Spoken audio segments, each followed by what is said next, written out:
हरे कृष्णा। ओम नमो भगवते वासुदेवाय। ओम नमो भगवते वासुदेवाय। ओम नमो भगवते वासुदेवाय। ओम अज्ञानतिमिरान्धस्य ज्ञानाञ्जनाशलाकया चक्षुरुन्मीलितं येन तस्मै श्रीगुरवे नमः। नमो विष्णुपादाय कृष्णप्रेष्ठाय भूतले श्रीमते भक्तिवेदान्त स्वामिनिधि नामिने। नमस्ते सारस्वते देवे गौरवाणी प्रचारिणे निर्विशेष शून्यवादी पाश्चात्यदेशधारिणे। जय श्री कृष्ण चैतन्य प्रभु नित्यानंद श्री अद्वैत गदाधर श्रीवासादि गौर भक्त वृंद। हरे कृष्ण कृष्ण कृष्ण हरे हरे, हरे राम राम राम हरे हरे। हरे कृष्ण। ശ്രീ ശ്രീ രാധാ ഗോവിന്ദ് ടെമ്പിൾ ഇസ്കോൺ മാംഗ്ലൂരിന്റെ ഭക്തിരസാമൃത സിന്ധു ക്ലാസ്സിലേക്ക് എല്ലാവർക്കും സ്വാഗതം. ഹരേ കൃഷ്ണ, എല്ലാവർക്കും പ്രണാമം. നമ്മളിന്ന് ഹരേ കൃഷ്ണ എല്ലാവർക്കും പ്രണാമം. നമ്മൾ 11ാമത്തെ അധ്യായമാണ് നടക്കുന്നത്. അപ്പൊ നമ്മൾ ഇതിനു മുന്നേ 9ഉം 10ഉം അല്ലെ നമ്മൾ ഇന്നലെ കണ്ടത്. 9, 10, അതായത് ആ 64 നിയാമക തത്വങ്ങളില് 1 മുതൽ 18 വരെ നമ്മള് 7ാമത്തെ അധ്യായത്തിൽ കണ്ടു. അത് കഴിഞ്ഞ് 19ാമത്തെ പോയിന്റ് 8ാമത്തെ അധ്യായത്തിൽ പറഞ്ഞു അല്ലെ. പിന്നെ അത് കഴിഞ്ഞിട്ട് 42 വരെ അല്ല 46 വരെയുള്ള പോയിന്റുകളാണ് നമ്മൾ ഏതിൽ പറഞ്ഞത്? ഈ 10 വരെയുള്ള അധ്യായത്തില് പറഞ്ഞു. 9ഉം 10ഉം അധ്യായത്തില് കണ്ടത്. 20ാമത്തെ തൊട്ട് 46 വരെയുള്ള പോയിന്റ് നോക്കി. മനസ്സിലായിണ്ടായോ? അത് മനസ്സിലായി മാതാജി. ഹരേ കൃഷ്ണ. മനസ്സിലായി മാതാജി. ഓക്കെ മാതാജി. ഇനി നമുക്ക് 11ാമത്തെ അധ്യായം നോക്കാം. 11ാമത്തെ അധ്യായത്തില് 47ാമത്തെ തൊട്ട് 47, 48, 53 വരെയാണ് ഇതിൽ പറയുന്നത്. 11ാമത്തെ അധ്യായത്തിൽ പറയുന്നത്. ശ്രീ ശ്രീ രാധാ ഗോവിന്ദ് കി ജയ്, ശില പ്രഭുപാദി കി ജയ്. ഇപ്പൊ 47ാമത്തെ എന്താണ് പോയിന്റ് വരുന്നത്? 47 ദാസഭാവം, അതീന്ദ്രിയ സേവനത്തിന്റെ സ്വഭാവങ്ങൾ 47 മുതൽ 53 വരെ. അതില് 47ാമത്തെ ദാസഭാവം. രൂപഗോസ്വാമിയെ പോലുള്ള വൈഷ്ണവാചാര്യന്മാരുടെ അഭിപ്രായത്തിൽ ഏതെങ്കിലും തരത്തിൽ സദാ ഭഗവത് സേവനമാണ് ദാസഭാവം. അപ്പൊ നമ്മൾ എന്ത് ചെയ്യണം? ഏതെങ്കിലും തരത്തില് ഭഗവാന് സദാ സേവനം ചെയ്യാം. ഭഗവത് സേവനം ചെയ്യുന്നതാണ് എന്ത്? ദാസഭാവം എന്ന് പറയുന്നത്. സ്കന്ദപുരാണം പറയുന്നു, വർണ്ണാശ്രമ ധർമ്മം അനുസരിച്ചുള്ള കർമ്മങ്ങൾ അനുഷ്ഠിക്കുന്നവർ ശുദ്ധ ഭക്തരല്ല, എന്നാലും കർമ്മഫലങ്ങൾ ഭഗവാന് സമർപ്പിക്കുന്നവരായതുകൊണ്ട് അവരെ ഭക്തന്മാരായി കണക്കാക്കുന്നു. അത്തരം അഭിലാഷങ്ങളൊന്നുമില്ലാതെ ഭഗവത് പ്രേമം ഒന്നുകൊണ്ട് മാത്രം നൈസർഗികമായി പ്രവർത്തിക്കുമ്പോൾ അവരെ ശുദ്ധഭക്തന്മാരായിട്ട് പരിഗണിക്കും. അപ്പൊ നമുക്കറിയാം, വർണ്ണാശ്രമ വ്യവസ്ഥ അതനുസരിച്ച് കർമ്മം ചെയ്യുന്നവരൊരിക്കലും ശുദ്ധഭക്തന്മാരല്ല. ആ ചെയ്യുന്ന കർമ്മത്തിന്റെ ഫലം ഭഗവാന് സമർപ്പിക്കുന്നു മാത്രമേ ഉള്ളൂ. പക്ഷെ എപ്പോഴാണ് അവര് നൈസർഗികമായിട്ട് സ്വമേധയാ പ്രവർത്തിക്കാൻ തുടങ്ങുന്നത്, അപ്പോൾ അവരാരായിട്ട് ശുദ്ധഭക്തന്മാരായിട്ട് പരിഗണിക്കാനായിട്ട് സാധിക്കും. ഗൃഹസ്ഥ ഭക്തന്മാർ വൈദികാനുഷ്ഠാനപരമായ പ്രവർത്തനങ്ങളോടൊപ്പം ഭക്തി സേവനം അംഗീകരിക്കുന്നു. കാരണം രണ്ടും കൃഷ്ണനെ തൃപ്തിപ്പെടുത്താനുള്ളതാണ്. ഭഗവാനെ പ്രീതിപ്പെടുത്താൻ ചെയ്യുന്ന ഏത് പ്രവൃത്തിയും എങ്ങനെയാണ്? ഭക്തിയുടെ സേവനമാണ്. അപ്പൊ ഗൃഹസ്ഥ ഭക്തന്മാര് വൈദിക അനുഷ്ഠാനപരമായ പ്രവർത്തനങ്ങൾ ശാസ്ത്രങ്ങളിൽ പറയുന്ന പ്രകാരം അവര് പിന്നെ എന്ത് ചെയ്യും? ഭക്തി സേവനം ചെയ്യും. രണ്ടും എന്തിനുള്ളതാണ്? ഭഗവാനിലേക്കുള്ളതാണ്, ഭഗവാനെ തൃപ്തിപ്പെടുത്താനുള്ളതാണ്. അതുകൊണ്ട് ഭഗവാനെ പ്രീതിപ്പെടുത്താൻ ചെയ്യുന്ന ഏതൊരു പ്രവൃത്തിയും ഭക്തിയുടെ സേവനമാണ്. നാരദീയ പുരാണം പറയുന്നു, മനോവാക്കായങ്ങളെ കൊണ്ട് സദാ ഭക്തിയുടെ സേവനത്തിൽ പ്രവർത്തിക്കുന്നവർ അഥവാ യഥാർത്ഥത്തിൽ സേവനം നടത്തുന്നില്ലെങ്കിലും അതിനാഗ്രഹിക്കുന്നവർ തീർച്ചയായും വിമുക്തരായി കണക്കാക്കപ്പെടുന്നു. അപ്പൊ മനസ്സുകൊണ്ടോ വാക്കുകൊണ്ടോ ശരീരം കൊണ്ടോ സദാ ഭക്തിയുടെ സേവനത്തിൽ ഏർപ്പെട്ടിരിക്കുന്നവർ യഥാർത്ഥത്തിൽ സേവനം നടത്തുന്നില്ലെങ്കിലും അതിനാഗ്രഹിക്കുന്നവർക്ക് തീർച്ചയായിട്ടും എന്ത് സാധിക്കും? വിമുക്തരായിട്ട് കണക്കാക്കുന്നവരാണ്. അപ്പൊ ഭക്തിയുടെ സേവനത്തിൽ ഏർപ്പെട്ടിരിക്കുന്നവര് യഥാർത്ഥത്തിൽ സേവനം നടത്തുന്നില്ലെങ്കിലും അതിനാഗ്രഹിക്കുകയാണ് അവര്. അങ്ങനെയാണെങ്കിലും അവരെ മുക്തരായിട്ട് കണക്കാക്കപ്പെടും എന്നാണ് 47 പറഞ്ഞത്. ദാസഭാവത്തിൽ. 48 സുഹൃത്ത് ഭാവത്തിലുള്ള ഭഗവത് സേവനത്തെ, ഭക്തി സേവനത്തെ രണ്ടായിട്ട് തരംതിരിക്കാം. ഭഗവാന്റെ അന്തരംഗദാസനായിട്ട് പ്രവർത്തിക്കുന്നതും ശുഭകാക്ഷിയായിട്ട് പ്രവർത്തിക്കുന്നതും. അന്തരംഗദാസനായിട്ട് പ്രവർത്തിക്കുക എന്ന് പറഞ്ഞാല് ഭഗവാന്റെ അന്തരംഗ സുഹൃത്തിന്റെ ഭാവത്തിൽ അദ്ദേഹത്തെ സേവിക്കാനായി ചിലപ്പോൾ ഭക്തൻ ക്ഷേത്രത്തിൽ തന്നെ കിടക്കുന്നതായിട്ട് കണ്ടുവരാറുണ്ട്. ഭക്തന്റെ ഈ സ്വഭാവത്തെ രാഗാനുഗമായിട്ട് സ്വീകരിക്കാവുന്നതാണ്. അതായത് സ്വാത്മചോദിതമായിട്ട് സ്വന്തമായിട്ട് തോന്നി ചെയ്യുന്നതായിട്ട് നമുക്ക് സ്വീകരിക്കാം. നിയാമക തത്വങ്ങൾ അനുസരിച്ച് ഒരാളും ക്ഷേത്രത്തിനകത്ത് കിടക്കാൻ പാടില്ലെന്നെങ്കിലും പരപേക്ഷ ഇല്ലാത്ത ഈ ഭഗവത് പ്രേമം സുഹൃത്ത് ഭാവത്തിലുള്ള ഭക്തി സേവനത്തിന്റെ കൂട്ടത്തിലാണ്. അപ്പൊ നമ്മൾ ഈ 64 നിയാമക തത്വങ്ങളിൽ ഒരെണ്ണം എന്താണ്? നമ്മൾ അമ്പലത്തിന്റെ അകത്ത് ക്ഷേത്രത്തിനകത്ത് കിടക്കാൻ പാടില്ല എന്നുള്ളതാണ്. പക്ഷെ സ്വമേധയ പരപേക്ഷ ഇല്ലാതെ സ്വമേധയ അങ്ങനെ ചെയ്യുകയാണെങ്കിൽ അത് എന്തിലാണ്? സുഹൃത്ത് ഭാവത്തിലുള്ള ഭക്തി സേവനത്തിന്റെ കൂട്ടത്തിലാണ് അതിനെ പെടുത്തുന്നത്. രണ്ടാമത്തത് ശുഭകാംക്ഷിയായി പ്രവർത്തിക്കുന്നത്. കൃഷ്ണൻ എന്റെ ശുഭകാംക്ഷിയാണ്. മഹാഭാരതത്തില് ദ്രൗപദി പറയുന്നു, പ്രിയപ്പെട്ട ഗോവിന്ദ, അങ്ങയുടെ ഭക്തജനങ്ങൾ ഒരിക്കലും പരാജയപ്പെടുകയില്ലെന്ന് അങ്ങ് സത്യം ചെയ്യുന്നു. ഞാനത് തികച്ചും വിശ്വസിക്കുന്നു. അതുകൊണ്ടാണ് എല്ലാത്തരം ക്ലേശങ്ങളിലും കഷ്ടതയിലും അങ്ങയെ സ്മരിച്ചുകൊണ്ട് ഞാൻ ഇങ്ങനെ ജീവിക്കുന്നത്. കൃഷ്ണൻ തങ്ങളുടെ സുഹൃത്തായതുകൊണ്ട് തീർച്ചയായും ആത്യന്തികമായി തങ്ങൾ രക്ഷപ്പെടുമെന്ന് ദ്രൗപദിക്ക് അറിയായിരുന്നു. അപ്പൊ ഭഗവാൻ പറയുന്നുണ്ടല്ലേ ഭഗവത്ഗീതയിൽ, നമ്മയെ ഭക്തി പ്രണശ്യതി, എന്റെ ഭക്തൻ ഒരിക്കലും നാശം സംഭവിക്കുന്നില്ല. അതുപോലെ തന്നെ എല്ലാ കഷ്ടതകളിൽ നിന്നും ക്ലേശങ്ങളിൽ നിന്നും ഭഗവാൻ എല്ലാവരും ഭക്തന്മാരെ സംരക്ഷിക്കുമെന്നും ഭഗവാൻ പറയുന്നുണ്ട്. അപ്പൊ അതുകൊണ്ടാണ് തങ്ങളുടെ സുഹൃത്തായത് കൊണ്ട് തീർച്ചയായിട്ടും ആത്യന്തികമായിട്ട് തങ്ങൾ രക്ഷപ്പെടുമെന്ന് ആർക്കറിയാം? ദ്രൗപദിക്ക് അറിയാമായിരുന്നു. ഞാൻ കൃഷ്ണന്റെ ശുഭകാംക്ഷിയാണ്. ഒരു ധർമ്മോപദേശകനെ ഏറ്റവും പ്രിയപ്പെട്ട ദാസനായി ഭഗവാൻ സ്വീകരിക്കുന്നുവെന്ന് ഭഗവത്ഗീതയിൽ ഭഗവാൻ പറയുന്നു. ഗീതാ രഹസ്യം ജനങ്ങളിൽ എത്തിക്കുന്നവൻ കൃഷ്ണൻ ഏറ്റവും പ്രിയങ്കരനാണ്. മനുഷ്യ സമുദായത്തിൽ അയാൾക്ക് തുല്യനായിട്ട് ആരും തന്നെ ഇല്ല. അപ്പൊ ഭഗവാൻ പറയുന്നുണ്ട് ഭഗവാന്റെ കുറിച്ചുള്ള രഹസ്യം, അതായത് ഭഗവത്ഗീത, ഭഗവാന്റെ വാണി ആരാണോ ജനങ്ങളിലേക്ക് എത്തിക്കുന്നവൻ അദ്ദേഹം ഭഗവാൻ ഏറ്റവും പ്രിയപ്പെട്ടവനാണ്. അവന് തുല്യമായിട്ട് ആരും തന്നെ ഇല്ല എന്നും ഭഗവാൻ പറയുന്നുണ്ട്. അപ്പൊ രണ്ട് തരത്തിൽ, ഒന്ന് ശുഭകാംക്ഷിയായിട്ട് പ്രവർത്തിക്കുന്നതും ഒന്ന് അന്തരംഗദാസനായിട്ട് പ്രവർത്തിക്കുന്നതാണ് എന്തിൽ വരുന്നത്? സുഹൃത്ത് ഭാവത്തില് വരുന്നത്. ഇനി അടുത്തത് സർവ്വതും ഭഗവാന് സമർപ്പിക്കുക. ശരീരവും മനസ്സും ആത്മാവും അതൊക്കെ സമർപ്പിക്കുക. അതായത് ഹരിഭക്തി വിവേകത്തിൽ പറയുന്നത് ഭഗവാനെ വിൽക്കപ്പെട്ട മൃഗത്തിന് അതിന്റെ പാലനത്തെയോ ജീവനത്തെയോ കുറിച്ച് ചിന്തിക്കേണ്ട ആവശ്യമില്ല. അതുപോലെ തന്നെ എന്റെ ശരീരം ഞാൻ അങ്ങേക്കായി ഉപേക്ഷിച്ച് കഴിഞ്ഞിരിക്കുന്ന സ്ഥിതിക്ക് എനിക്ക് ഇനി ഒരിക്കലും അതിന്റെ പാലന പോഷണങ്ങളെ കുറിച്ച് വേവലാതിപ്പെടേണ്ടതില്ല. ഞാൻ എന്നെ തന്നെ ഭഗവാന് സമർപ്പിച്ചിരിക്കുകയാണ്. അപ്പൊ എനിക്ക് വേറെ എന്താ ആവശ്യമില്ല? എന്റെ ശരീരത്തെ കുറിച്ച് എനിക്ക് ചിന്തിക്കേണ്ട യാതൊരു ആവശ്യമില്ല എന്നാണ് ഇവിടെ ആര് പറയണത്?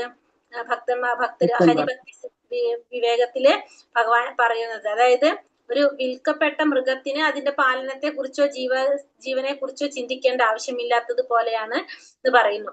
ഇനി യമുനാചാര്യന്റെ പ്രാർത്ഥന, ഭഗവാനെ, ഞാൻ ചിലപ്പോൾ മനുഷ്യ ശരീരത്തിലോ ചിലപ്പോൾ ദേവന്മാരുടെ ശരീരത്തിലായിരിക്കാം ജീവിക്കുന്നത്. ഏതു തരം ജീവിതമായാലും എനിക്ക് വിരോധമില്ല. കാരണം ഈ ശരീരമെല്ലാം ഭൗതിക പ്രകൃതിയുടെ ത്രികളുടെ ഉപോൽപ്പന്നങ്ങളാണ്. ഈ ശരീരങ്ങളുടെ ഉടമയായ ഞാൻ എന്നെ പൂർണ്ണമായും അങ്ങേക്ക് സമർപ്പിക്കുന്നു. അപ്പോൾ യമുനാചാര്യൻ പറയുന്നത്, ഏത് ശരീരത്തിൽ ഇരുന്നാലും എനിക്ക് കുഴപ്പമില്ല, ഞാൻ എന്ത് ചെയ്യാണ്? ഞാൻ പൂർണ്ണമായിട്ടും എന്നെ അങ്ങേക്ക് സമർപ്പിക്കാണ്. ചിലപ്പോ ദേവന്മാരുടെ ശരീരത്തിലായിരിക്കും ഞാൻ, ചിലപ്പോ മനുഷ്യരുടെ ശരീരത്തിലായിരിക്കും. ഏതായാലും ഇതെന്താണ്? ഭൗതിക പ്രകൃതിയുടെ ത്രിഗുണങ്ങളുടെ ഉപോൽപ്പന്നങ്ങളാണ് ഇതൊക്കെ, ഈ ശരീരം. എനിക്ക് അതൊന്നും പ്രോബ്ലം ഇല്ല. കാരണം ഞാൻ എന്താണ്? പൂർണ്ണമായിട്ടും അങ്ങേക്ക് സമർപ്പിക്കുന്നു എന്നാണ് യമുനാചാര്യൻ പറയുന്നത്. സുഹൃത്ത് ഭാവത്തിലുള്ള ഭക്തി സേവനവും ആത്മനിവേദനത്തിലൂടെയുള്ള ഭക്തി സേവനവും ഒരുപോലെ പ്രയാസമുള്ള രണ്ട് മാർഗങ്ങളാണ്. അതുകൊണ്ട് ഭഗവാനുമായി ഇത്തരത്തിലുള്ള ബന്ധങ്ങൾ വളരെ അപൂർവമാണ്. അപ്പൊ ഈ രണ്ട് തരത്തിലുള്ളത്, ആത്മനിവേദനത്തിനുള്ളതും, അതായത് ശരീരവും മനസ്സും ആത്മാവും സമർപ്പിക്കുന്നത്, പിന്നെ സുഹൃത്ത് ഭാവത്തിലുള്ളതും, ഇത് രണ്ടും എന്താണ്? പ്രയാസമുള്ള മാർഗങ്ങളാണെന്നാ പറയുന്നത്. അതുകൊണ്ട് ഇത്തരത്തിലുള്ള ബന്ധങ്ങള് വളരെ അപൂർവമായിരിക്കും. അടുത്തത് പ്രിയപ്പെട്ട വസ്തുക്കള് ഭഗവാന് സമർപ്പിക്കുക. ശ്രീമദ് ഭാഗവതം 11-ാം സ്കന്ധം 11-ാം അധ്യായം 41-ാം ശ്ലോകത്തിൽ ഭഗവാൻ ഉദ്ധവരോട് പറയുന്നത്, പ്രിയപ്പെട്ട ചങ്ങാതി, ഒരാളുടെ കൈവശമുള്ളതിൽ ഏറ്റവും നല്ല വസ്തു അല്ലെങ്കിൽ അയാൾക്ക് ഏറ്റവും പ്രിയപ്പെട്ട വസ്തു എനിക്ക് തരുന്നവനാണ് അനശ്വര നേട്ടങ്ങൾ ഉണ്ടാകുന്നത്. അപ്പോ നമ്മൾ ഭഗവാനെ സമർപ്പിക്കുമ്പോ നമുക്ക് ഏറ്റവും പ്രിയപ്പെട്ട വസ്തു അല്ലെങ്കിൽ നമുക്ക് ഏറ്റവും കയ്യിലുള്ളതിൽ ഏറ്റവും നല്ല വസ്തുവാണ് നമ്മൾ ആർക്ക് സമർപ്പിക്കേണ്ടത്? ഭഗവാന് സമർപ്പിക്കേണ്ടത്. അങ്ങനെയുള്ളവർക്കാണ് അനശ്വരമായ നേട്ടങ്ങൾ ഉണ്ടാകുന്നത്. പിന്നെ കൃഷ്ണന് വേണ്ടി എല്ലാ പ്രയത്നവും ചെയ്യാം.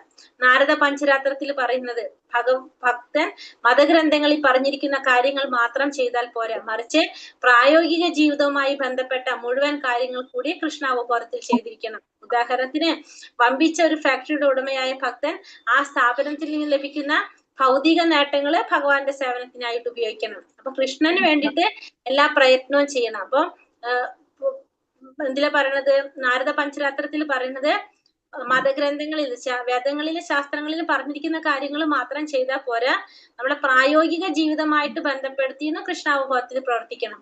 അതായത് ഒരു ഫാക്ടറിയുടെ ഉടമസ്ഥനാണെങ്കിൽ അതിൽ നിന്ന് കിട്ടുന്ന ഭൗതിക നേട്ടങ്ങളും എന്തിനു വേണ്ടി ഉപയോഗിക്കണം? ഭഗവത് സേവനത്തിന് വേണ്ടി ഉപയോഗിക്കണം എന്നാണ് ഇവിടെ പറയുന്നത്. സമർപ്പിതാത്മാവായ ആകൽ. ഹരിഭക്തി വിലാസത്തിൽ പറയുന്നത് താൻ അങ്ങയുടേതും മാത്രമാണെന്ന ദൃഢമായ വിശ്വാസത്തോടെ അങ്ങയിൽ സമർപ്പിതനായ ഒരാളുടെ മനോ വാക്ക് ശരീരങ്ങൾ പൂർണ്ണമായും ആ രീതിയിൽ പ്രവർത്തിക്കുന്നുവെങ്കിൽ അയാൾക്ക് അതീന്ദ്രിയ പരമാനന്ദം ആസ്വദിക്കാനാകും. അപ്പോ ഒരു ഭക്തൻ ഭഗവാന്റേത് മാത്രമാണെന്ന വിശ്വാസത്തോടു കൂടി ഭഗവാന് ശരീരവും മനസ്സും ആത്മാവും ഭഗവാന് സമർപ്പിക്കുകയാണെങ്കിൽ അയാൾക്ക് എന്ത് അനുഭവിക്കാൻ സാധിക്കും? പരമാനന്ദം അനുഭവിക്കാനായിട്ട്, ആസ്വദിക്കാനായിട്ട് സാധിക്കും. നൃസിംഹ പുരാണത്തിൽ പറയുന്നത് നൃസിംഹദേവൻ പറയുന്നത്, എന്നെ പ്രാർത്ഥിക്കുകയും എന്നിൽ അഭയം പ്രാപിക്കുകയും ചെയ്യുന്നവൻ എന്റെ ആശ്രിതനാണ്, അവനെ എല്ലാ വിപത്തുകളിൽ നിന്നും സദാ സംരക്ഷിക്കും. നൃസിംഹ പുരാണത്തിൽ പറയുന്നത്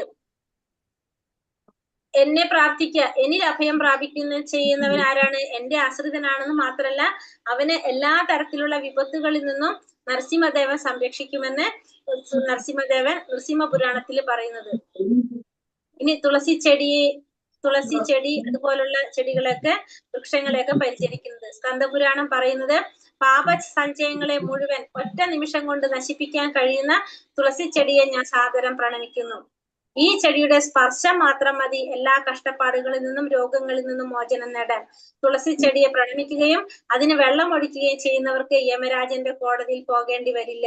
തുളസി ചെടി നടുന്നവൻ തീർച്ചയായും കൃഷ്ണഭക്തനായി തീരും.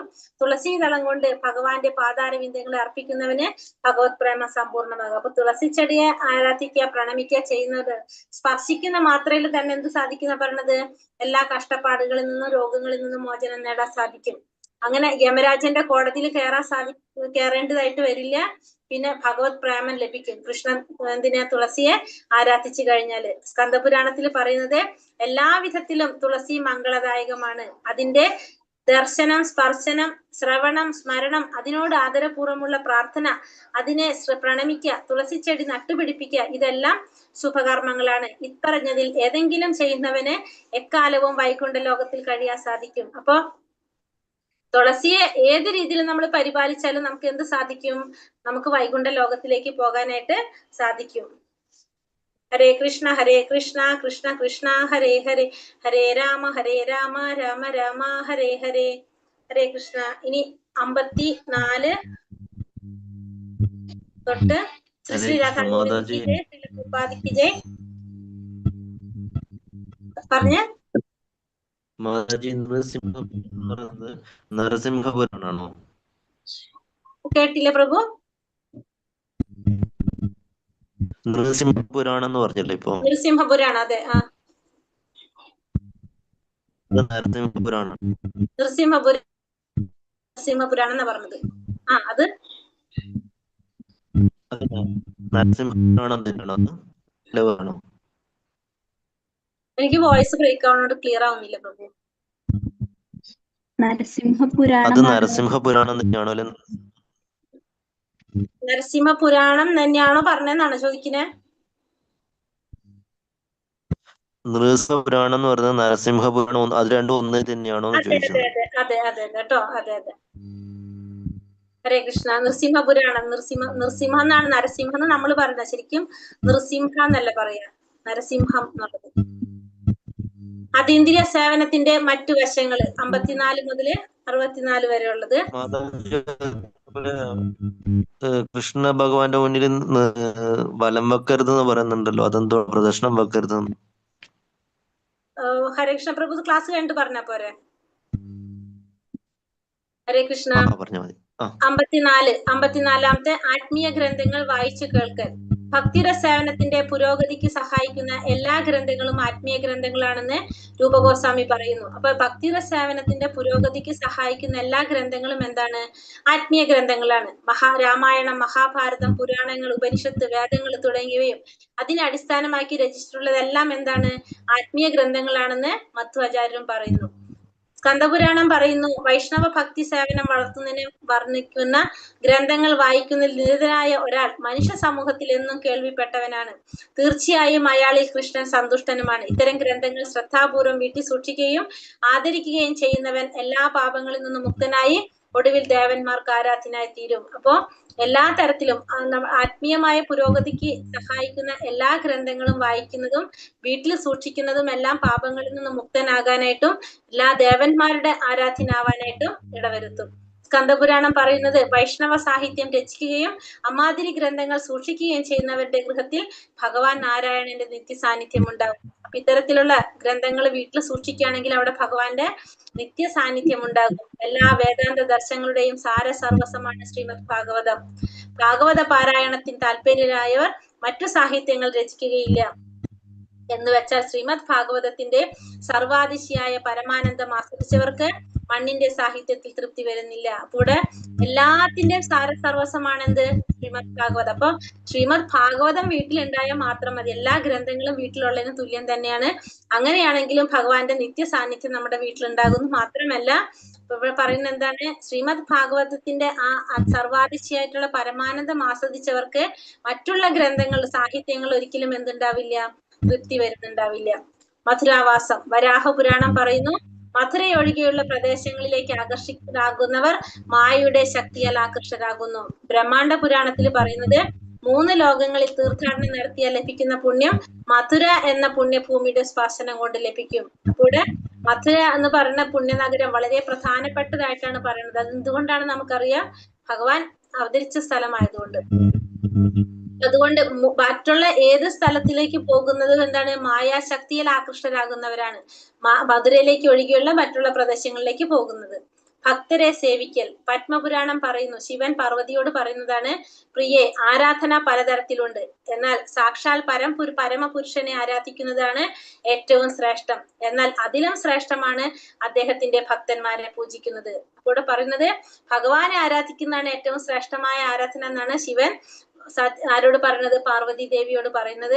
പക്ഷെ അതിനേക്കാളും ശ്രേഷ്ഠമാണ് ഭഗവാന്റെ ഭക്തന്മാരെ പൂജിക്കുന്നത്. ആദി പുരാണത്തില് ഭഗവാൻ കൃഷ്ണൻ അർജുനനോട് പറയുന്നു, പാർത്ഥ, എന്റെ ഭക്തനാണെന്ന് അവകാശപ്പെടുന്നവൻ എന്റെ ഭക്തനല്ല. അപ്പൊ ഞാൻ ഭഗവാന്റെ ഭക്തനാണെന്ന് പറഞ്ഞാൽ ഞാൻ ഒരിക്കലും ആരല്ല? ഭഗവാന്റെ ഭക്തനല്ല. പക്ഷെ എന്റെ ഭക്തന്റെ ഭക്തനാണെന്ന് അവകാശപ്പെടുന്നവനാണ് എന്റെ യഥാർത്ഥ ഭക്തൻ.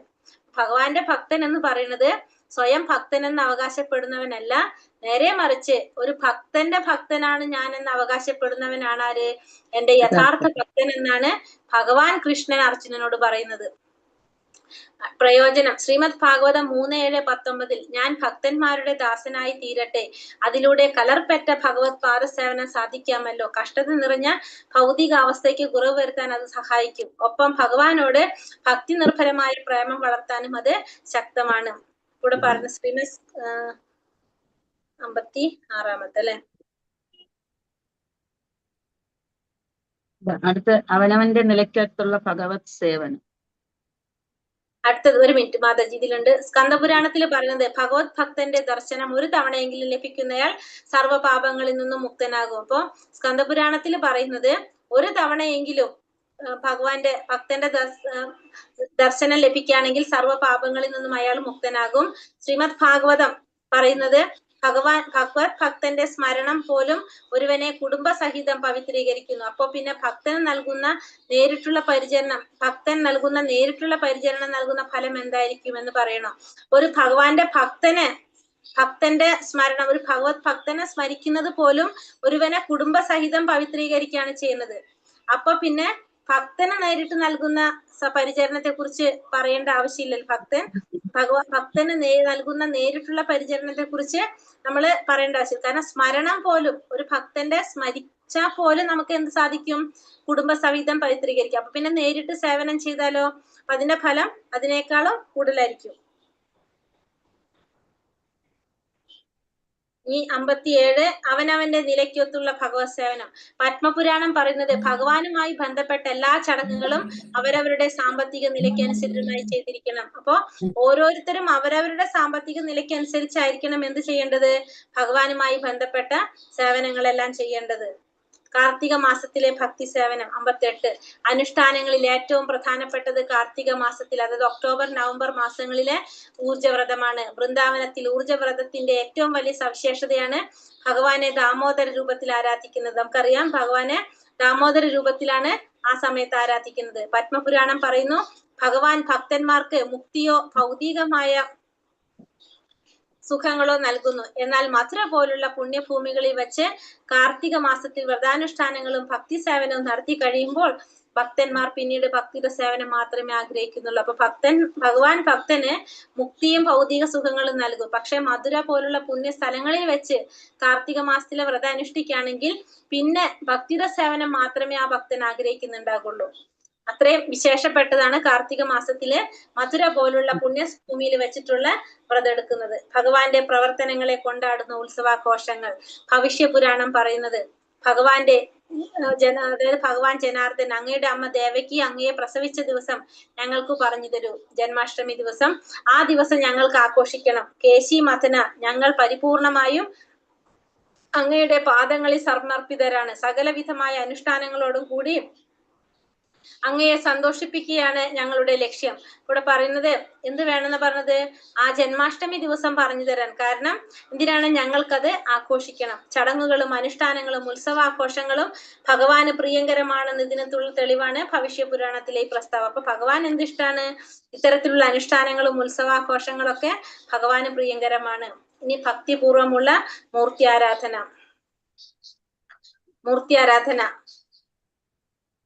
ആദി പുരാണം പറയുന്നത്, സദാ തിരുനാമം ജപിക്കുകയും ഭക്തിയുടെ സേവനത്തിൽ പരമാനന്ദം അനുഭവിക്കുകയും ചെയ്യുന്ന ആളിനെ ഭക്തിയുടെ സേവനത്തിനുള്ള സൗകര്യം ലഭിക്കും. മുക്തി മാത്രമല്ല ലഭിക്കുന്നത്, ഭക്തിപൂർവ്വം സേവനം ചെയ്യാനുള്ള അവസരം കൂടി ലഭിക്കുമെന്ന് പറഞ്ഞു. അങ്ങനെ സദാ തിരുനാമം ജപിക്കുക, ഭക്തി സേവനത്തിൽ പരമാനന്ദം അനുഭവിക്കുക. ഭക്തന്മാർക്ക് വേണ്ടിയുള്ള ഭാഗവത പാരായണം. വൈദിക ജ്ഞാനത്തിന്റെ കൽപ്പവൃക്ഷമാണ് ശ്രീമദ് ഭാഗവതം. വേദവൃക്ഷത്തിന്റെ പക്വമായ ഫലമാണെന്ത്? ശ്രീമദ് ഭാഗവതം എന്ന് പറയുന്നത് വേദവൃക്ഷത്തിന്റെ പക്വമായ ഫലമാണ്. പഴുത്ത കായ്കൾ ആദ്യം ശുഗം ചുണ്ടിൽ സ്പർശിച്ചാൽ അത് കൂടുതൽ സ്വാദിഷ്ടമാകും. അതുപോലെ തന്നെ ശുകദേവ ഗോസ്വാമിയുടെ സർവാതിശയായ മുഖത്തു നിന്ന് നിർഗളിച്ചതായതുകൊണ്ട് ശ്രീമദ് ഭാഗവതം കൂടുതൽ ആസ്വാദ്യമാണ്. ഒരിക്കൽ മുറിയാത്ത ശിഷ്യ പരമ്പരയിലൂടെയാണ് ഭാഗവതം സ്വീകരിക്കേണ്ടത്. അപ്പൊ ഭാഗവതം സ്വീകരിക്കേണ്ടത് ആ ശിഷ്യ പരമ്പരയിലൂടെ ആയിരിക്കണം ഭാഗവതം സ്വീകരിക്കേണ്ടത്.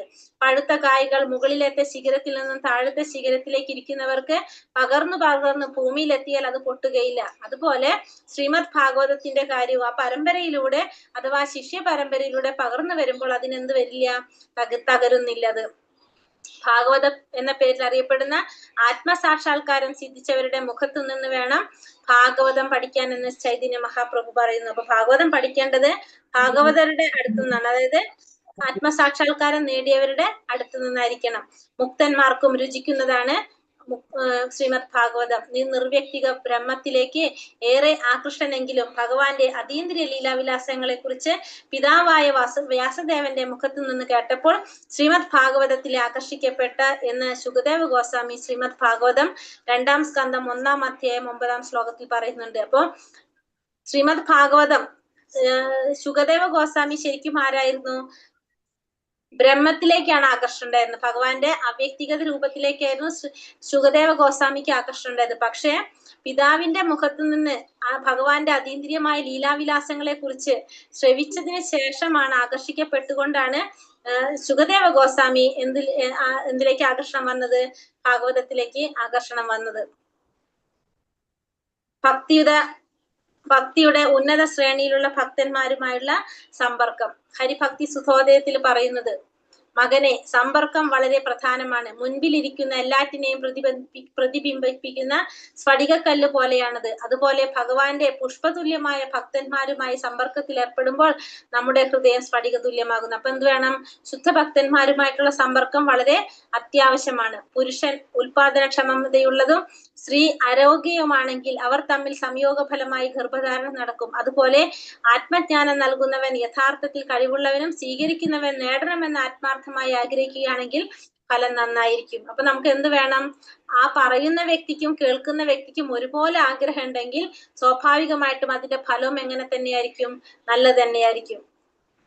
ഭഗവാന്റെ തിരുനാമം ഉരുവിടൽ. ശ്രീമദ് ഭാഗവതം 2-ാം സ്കന്ധം 1-ാം അധ്യായം 11-ാം ശ്ലോകത്തിൽ പറയുന്നത്, രാജൻ, പരാപേക്ഷ കൂടാതെ ഒരാൾ ഹരേ കൃഷ്ണ മഹാമന്ത്രം ജപിക്കുന്നതിൽ തൽപരനാകുന്നെങ്കിൽ അതിന്റെ അർത്ഥം അയാൾ സമ്പൂർണ്ണ ഘട്ടത്തിന്റെ ഉന്നത ശ്രേണിയിലെത്തി എന്നുള്ളതാണ്. അപ്പൊ ആരും പറയാതെ നാമം ജപിക്കുകയാണെങ്കിൽ അയാൾ എവിടെ എത്തി? ഉന്നത ശ്രേണിയിലെത്തി. ആദി പുരാണത്തില് കൃഷ്ണൻ അർജുനോട് പറയുന്നു, എന്റെ സർവാതിശയായ നാമം ജപിക്കുന്നവൻ സദാ ഞാനുമായി ബന്ധപ്പെട്ടതായി കണക്കാക്കുന്നു. അങ്ങനെയുള്ള ഭക്തന് എളുപ്പത്തിൽ എന്നെ വിലക്ക് വാങ്ങാനായിട്ട് സാധിക്കും. അപ്പൊ എപ്പോഴും ഭഗവാന്റെ നാമം ജപിക്കുന്ന വ്യക്തിക്ക് ഭഗവാനെ വിലക്ക് വാങ്ങാനായിട്ട് സാധിക്കും. പത്മപുരാണം പറയുന്നു, ഭഗവാനും അദ്ദേഹത്തിന്റെ തിരുനാമവും തമ്മിൽ യാതൊരു വ്യത്യാസവുമില്ല. അങ്ങനെ ഇരിക്കെ പരിപൂർണതയിലും വിശുദ്ധിയിലും അനശ്വരതയിലും തിരുനാമം ഭഗവാനെ പോലെ തന്നെ മികവുറ്റതാണ്.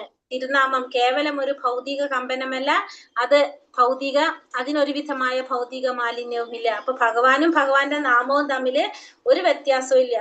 അത് ഭഗവാനെ പോലെ തന്നെയാണ്. പരിപൂർണതയിലായാലും വിശുദ്ധിയിലായാലും അനശ്വരതയിലായാലും എങ്ങനെയാണത്?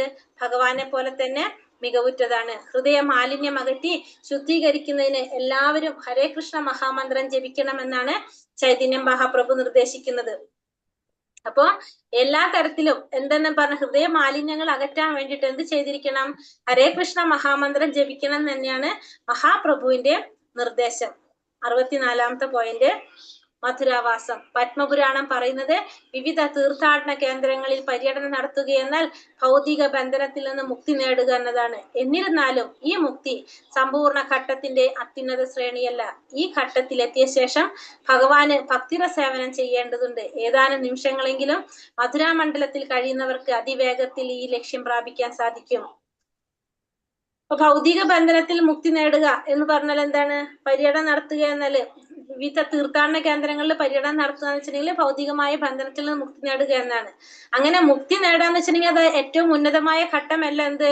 മുക്തി നേടുക എന്നുള്ളത്. മുക്തി നേടിയ ഘട്ടത്തിൽ എത്തിയാലും അവിടെ നമ്മൾ എന്ത് ചെയ്യണം? ഭഗവാന് വേണ്ടി ഭക്തിര സേവനം ചെയ്യണം. അങ്ങനെ ഭക്തിര സേവനം ചെയ്താലാണ് അവർക്ക് എന്ത് സാധിക്കുന്നത്? ലക്ഷ്യത്തിലേക്ക് എത്താനായിട്ട്, മഥുരാ മണ്ഡലത്തിൽ കഴിയുന്നവർക്ക് അതിവേഗത്തിൽ ലക്ഷ്യം പ്രാപിക്കാനായിട്ട് സാധിക്കും. വേദഗ്രന്ഥങ്ങളിൽ പറയുന്നത്, മഥുരയിലെ ഒറ്റ ദിവസത്തെ വാസം ഭഗവാന്റെ നേരെ അതീന്ദ്രിയ പ്രേമ മനോഭാവം ഉണ്ടാക്കാൻ സഹായിക്കുമെന്നത് എത്ര അത്ഭുതകരമാണ്. മഥുര എന്ന ഈ പുണ്യഭൂമി ഭഗവത് സങ്കേതമായ വൈകുണ്ഠധാമത്തേക്കാൾ മഹത്തരമാണ്. അപ്പൊ വൈകുണ്ഠത്തെക്കാൾ മഹത്തരമായിട്ടുള്ളതാണ് എന്ത്? മഥുര എന്ന പുണ്യഭൂമി. മഥുരയിലെ ഒറ്റ ദിവസത്തെ വാസം തന്നെ ഭഗവാനോടുള്ള അതീന്ദ്രിയമായ ഒരു പ്രേമ മനോഭാവം ഉണ്ടാക്കാനായിട്ട് സഹായിക്കുന്നു. അപ്പൊ ഇവിടെ പറയുന്നത്, ഈ 64 നിയാമക തത്വങ്ങളില് 4 തവണ എന്തിനെ കുറിച്ച് പറയുന്നുണ്ട്? മധുരയെ കുറിച്ച് പറയുന്നുണ്ട്. 7-ാമത്തെ പോയിന്റിൽ, ദ്വാരക, വൃന്ദാവനം തുടങ്ങിയ പുണ്യഭൂമികൾ എവിടെയെങ്കിലും വസിക്കുക, ഭക്തൻ എന്നും 1-2 തവണയെങ്കിലും വിഷ്ണു ക്ഷേത്രം സന്ദർശിക്കണം, മഥുര, ദ്വാരക, വൃന്ദാവനം തുടങ്ങിയ പുണ്യഭൂമികളിൽ പാർക്കണം, ഭാവഭക്തി ഉണർത്താനുള്ള മധുരയുടെയും വൃന്ദാവനത്തിന്റെയും അതുല്യമായ കഴിവ്. അപ്പൊ അത്രയും പ്രധാനപ്പെട്ടതാണ് എന്ത്? മഥുര എന്നുകൂടി നമുക്കതില് മനസ്സിലാക്കാം. കാരണം നമ്മളത് ഓൾറെഡി ഉപദേശാമൃതത്തിൽ പഠിക്കുന്നുണ്ട്. മഥുര പുണ്യഭൂമിയായിട്ടുള്ള സ്ഥലമായതുകൊണ്ട് ഭഗവാന് അത്യന്തം പ്രിയപ്പെട്ടതാണ്. അതായത് ഭഗവാന്റെ ജനനം ഹേതുവായിട്ട് മഥുര വൈകുണ്ഠത്തെക്കാൾ ശ്രേഷ്ഠമാണ് നമ്മൾ പഠിക്കുന്നുണ്ട്. ഹരേ കൃഷ്ണ കൃഷ്ണ കൃഷ്ണ ഹരേ ഹരേ, ഹരേ രാമ രാമ രാമ ഹരേ ഹരേ. ഹരേ കൃഷ്ണ മാതാജി. നമ്മൾ 61 ഏതാ പറഞ്ഞ മാതാജി?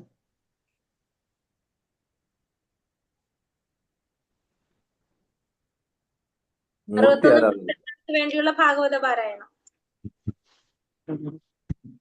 അത് 60 അല്ലേ? 60 61.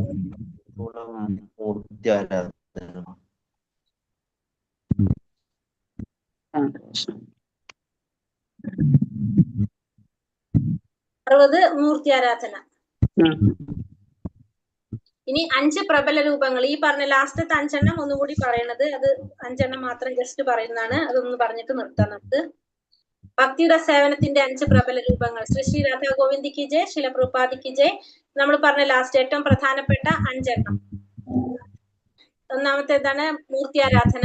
രൂപഗോസ്വാമി പറയുന്നത്, പ്രിയപ്പെട്ട സുഹൃത്തെ, ഭൗതിക ലോകത്തെ നിന്റെ ചങ്ങാതികളുമായുള്ള കൂട്ടുകെട്ടിൽ നിന്നുണ്ടാകുന്ന ആനന്ദം അനുഭവിക്കാൻ ആഗ്രഹമുള്ള ആളാണ് നീയെങ്കിൽ നീ എന്ത് ചെയ്യരുത്? വൃന്ദാവനത്തിലെ സ്നാനഘട്ടത്തിൽ, അത് കേശി ഘാട്ടിലുള്ള തീരത്ത് നിൽക്കുന്ന കൃഷ്ണനെ നോക്കാൻ പാടില്ല. കാരണം അദ്ദേഹം ഗോവിന്ദനാണ്. അത്യന്തം വശ്യമാണ് അദ്ദേഹത്തിന്റെ കണ്ണുകൾ. കയ്യിൽ ഓടക്കുഴലും നെറുകയിൽ മയിൽപ്പീലി, ആകാശത്തിലെ നറുനിലവാൽ കുളിച്ചു വെട്ടിത്തിളങ്ങുന്ന തിരുവടിൽ. അതായത് നീ ഭൗതിക ലോകത്ത് ചങ്ങാതികളോടൊപ്പം കളിച്ചു നടക്കുന്ന ആഗ്രഹിക്കുന്ന ഒരു വ്യക്തിയാണെങ്കിൽ നീ എവിടേക്ക് നോക്കരുതെന്നാ പറയണത്? വൃന്ദാവന തീരത്തുള്ള കൃഷ്ണനെ നോക്കരുതെന്നാ പറയുന്നത്, രൂപഗോസ്വാമി പറയുന്നത്. വീട്ടിൽ വെച്ച് പൂജിക്കുന്ന ശ്രീമൂർത്തിയോട്, അതായത് കൃഷ്ണ വിഗ്രഹത്തോട് സ്നേഹമുള്ളയാൾ സമൂഹത്തോടും സുഹൃത്തുക്കളോടും മറ്റുമുള്ള ബന്ധം മറക്കുമെന്ന് സാരം. അതിനാൽ വീട്ടിൽ കൃഷ്ണ വിഗ്രഹം സ്ഥാപിച്ച് സകുടുംബം അതിനെ ആരാധിക്കേണ്ടത് ഓരോരുത്തരുടെയും ധർമ്മമാണ്. അപ്പൊ ഭഗവാനെ ആരാധിക്കുന്നവർക്ക് എന്താണ് പറഞ്ഞത്? എല്ലാവരോടുള്ള ബന്ധം മറക്കും നമ്മള്. അപ്പൊ അതുകൊണ്ട് എല്ലാവരും എന്ത് ചെയ്യണം? വീട്ടില് ഭഗവാനെ വെച്ച് ആരാധിക്കണം എന്നാണ്, ഒരു കർമ്മമാണെന്നാ പറയുന്നത്. രണ്ടാമത്തത് ഭക്തി ആരാധന, രണ്ടാമത്തത് ഭാഗവത പാരായണം. രൂപഗോസ്വാമി പറയുന്നത്, എന്റെ വങ്കനായ സുഹൃത്തെ, ഫലകാംക്ഷയോടെയുള്ള കർമ്മഫലങ്ങളുടെ ഫലത്തെയും സാമ്പത്തിക നേട്ടങ്ങളെയും മുക്തിയെയും എല്ലാം അപവദിക്കുന്ന ശ്രീമദ് ഭാഗവതത്തിന്റെ മംഗളദായകത്വത്തെ കുറിച്ച് നിങ്ങൾ ഒട്ടൊക്കെ കേട്ടിരിക്കുമല്ലോ. ഇനിയിപ്പോൾ ഭഗവാന്റെ ലീലാവിലാസങ്ങളെ കുറിച്ച് വർണ്ണിക്കുന്ന ഭാഗവതത്തിലെ ദശമസ്കന്ധത്തിലെ ശ്ലോകങ്ങൾ ക്രമേണ നിങ്ങളുടെ കർണങ്ങളിലൂടെ ഹൃദയത്തിലെത്തുമെന്ന കാര്യം തീർച്ചയായി. അപ്പൊ ഭാഗവത പാരായണം നടത്തുമ്പോ എന്തിനാണ് പറഞ്ഞത്? ഫലകാംക്ഷയുള്ള ഫലങ്ങളുടെ, കർമ്മങ്ങളുടെ ഫലം, സാമ്പത്തിക നേട്ടം, മുക്തി, ഇതെല്ലാം അപവദിക്കുന്ന ശ്രീമദ് ഭാഗവതത്തിന്റെ മംഗളദായകത്വത്തെ കുറിച്ച് നിങ്ങൾ കേട്ടിരിക്കുമല്ലോ. ഇനി ഭഗവാന്റെ ലീലാവിലാസങ്ങളെ കുറിച്ച് വർണ്ണിക്കുന്ന ദശമ സ്കന്ധത്തിലെ 10ാമത്തെ സ്കന്ധത്തിലെ ശ്ലോകങ്ങളും നിങ്ങളുടെ ചെവിയിലേക്ക് പതുക്കെ എത്തും, ഹൃദയത്തിലെത്തുമെന്ന കാര്യം തീർച്ചയായും. സാമ്പത്തിക ലാഭം, അനുഷ്ഠാനപരമായ കർമ്മങ്ങളുടെ ഫലം, സായുജ്യം എന്നിവയെല്ലാം ചപ്പുചവർ പോലെ എറിഞ്ഞു കളയാതെ ശ്രീമദ് ഭാഗവതം മനസ്സിലാക്കാനായിട്ട് ആവില്ലെന്ന് ഭാഗവതത്തിന്റെ തുടക്കത്തിൽ തന്നെ പറഞ്ഞിട്ടുണ്ട്. അപ്പൊ ശ്രീമദ് ഭാഗവതം മനസ്സിലാക്കണമെങ്കിൽ നമ്മൾ എന്ത് വേണം? നമ്മുടെ കർമ്മങ്ങളുടെ ഫലം, സാമ്പത്തിക ലാഭം, സായുജ്യം, ഇതൊക്കെ ചപ്പുചവർ പോലെ എറിഞ്ഞു കളയണം എന്നാണ് പറയുന്നത്. ഭക്തിരസേവനത്തെ കുറിച്ച് മാത്രമാണ് ഭാഗവതം പറയുന്നത്. പരിത്യാഗത്തിന്റെ സത്ത ഉൾക്കൊണ്ട് ശ്രീമദ് ഭാഗവതം പഠിക്കുന്നയാളിന് മാത്രമേ ദശമസ്കന്ധത്തിൽ വിവരിച്ചിരിക്കുന്ന ഭഗവാന്റെ ലീലാവിലാസങ്ങളെ കുറിച്ച് മനസ്സിലാക്കാൻ സാധിക്കുള്ളൂ. അപ്പൊ ഭക്തിരസേവനത്തെ കുറിച്ച് മാത്രമാണ് എന്തിൽ പറയുന്നത്? ഭാഗവതത്തിൽ പറയുന്നത്. അതുകൊണ്ട് ഭഗവാന്റെ ലീലാവിലാസങ്ങളെ കുറിച്ച് മനസ്സിലാക്കണമെങ്കിൽ എന്ത് വേണം? പരിത്യാഗത്തിന്റെ സത്ത ഉൾക്കൊള്ളണം. പരിത്യാഗത്തിന്റെ സത്ത ഉൾക്കൊണ്ടാൽ മാത്രമേ ഭാഗവതത്തെ കുറിച്ച് മനസ്സിലാക്കാനായിട്ട് സാധിക്കുള്ളൂ. ഭക്തിയുടെ ഭക്തന്മാരുമായിട്ടുള്ള സംസർഗം, അതായത് സത്സംഗത്തെ കുറിച്ച് പറയാണ്. ഒരു ഭക്തൻ ഒരിക്കൽ ഇങ്ങനെ പറഞ്ഞു, എന്റെ കണ്ണുനീര് കൊണ്ട് അഭിഷേകം ചെയ്യപ്പെട്ട ഭഗവത് സ്വരൂപം കണ്ടതിന് ശേഷം എന്റെ ശരീരം വിറകൊണ്ടതും ഭൗതിക കർമ്മങ്ങൾ ചെയ്യുന്നതിൽ അദ്ദേഹം എന്നെ പരാജയപ്പെടുത്തിയതും അത്ഭുതകരമായിരിക്കുന്നു. എനിക്ക് വീട്ടിൽ മൗനമായിരിക്കാൻ വയ്യ. എപ്പോഴും അദ്ദേഹത്തിന്റെ അടുത്തേക്ക് പോകാൻ ഞാൻ ആഗ്രഹിക്കുന്നു. ഒരു യഥാർത്ഥ ഭക്തനെ കണ്ടുമുട്ടാൻ ആ ഭാഗ്യമുണ്ടാകുന്ന നിമിഷം തന്നെ കൃഷ്ണനെ കുറിച്ച് കേൾക്കാനും മനസ്സിലാക്കാനും ഔത്സുക്യം കാണിക്കണമെന്ന് സാരം. അതായത് കൃഷ്ണാവബോധത്തിൽ തൽപരനാകണമെന്നർത്ഥം. എന്താ പറയണത്? ഒരു ഭക്തൻ ഒരിക്കൽ ഇങ്ങനെ പറഞ്ഞു, എന്റെ കണ്ണീര് കൊണ്ട് അഭിഷേകം ചെയ്യപ്പെട്ട ഭഗവത് സ്വരൂപം കണ്ടതിന് ശേഷം എന്റെ ശരീരം വിറകൊണ്ടതും ഭൗതിക കർമ്മങ്ങൾ ചെയ്യുന്നതിൽ അദ്ദേഹം എന്നെ പരാജയപ്പെടുത്തിയതും അത്ഭുതകരമായിരിക്കുന്നു. അപ്പൊ ഭൗതിക കർമ്മങ്ങളിൽ നിന്നും ഞാൻ മാറി, മാത്രമല്ല എന്റെ ശരീരം വിറകൊണ്ടു. എനിക്ക് വീട്ടിൽ മൗനമായിരിക്കാൻ വയ്യ. അദ്ദേഹം എന്റെ അടുത്തേക്ക് പോകാൻ, എപ്പോഴും അദ്ദേഹത്തിന്റെ അടുത്തേക്ക് പോകാൻ ഞാൻ ആഗ്രഹിക്കുന്നു. ഒരു യഥാർത്ഥ ഭക്തനെ കണ്ടുമുട്ടാൻ ഭാഗ്യമുണ്ടാകുന്ന നിമിഷം തന്നെ കൃഷ്ണനെ കുറിച്ച് കേൾക്കാനും മനസ്സിലാക്കാനും ഔത്സുക്യം കാണിക്കുമെന്ന് സാരം. അതായത് കൃഷ്ണാവബോധത്തിൽ തൽപരനാകണമെന്നർത്ഥം.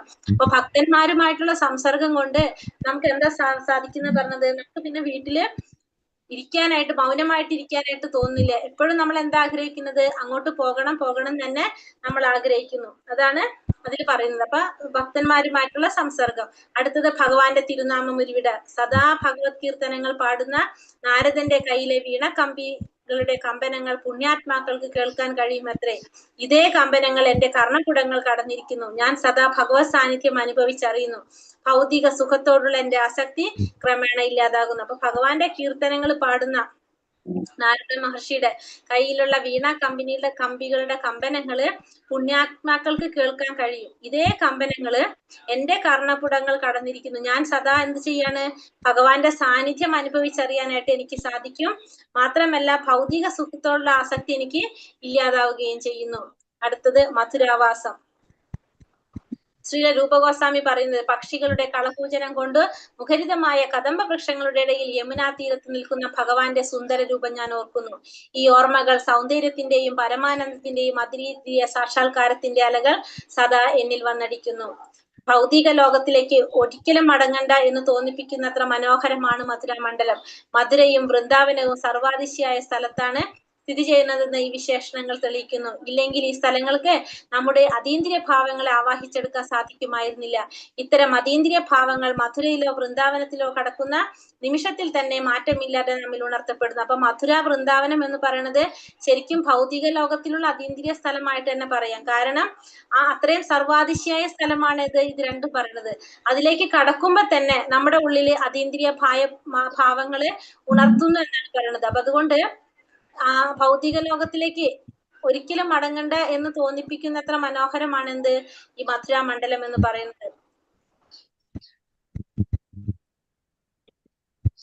അപ്പൊ ശ്രീല പ്രഭുപാദരുടെ വൈദഗ്ധ്യം 5 തൂണുകളിൽ ചില പ്രഭുപാദ ഇസ്കോൺ നിർമ്മിച്ചു. ആഡംബരമായിട്ട് മൂർത്തി ആരാധന, ദിവസേനയുള്ള ഭാഗവതം ക്ലാസ്, ഭക്തന്മാരുടെ കൂട്ടായ്മ, നാമസങ്കീർത്തനം രാവിലെയും വൈകുന്നേരവും, പിന്നെ മായാപൂരിലെയും വൃന്ദാവനത്തിലെയും വാർഷിക ഉത്സവങ്ങൾ.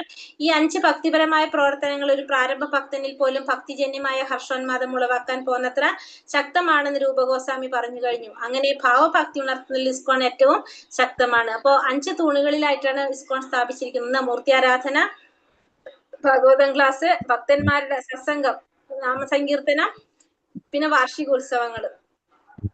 ഇത് ഭക്തി ഉണർത്തുമെന്നും പറയുന്നത് രൂപഗോസ്വാമി പറയുന്നത്.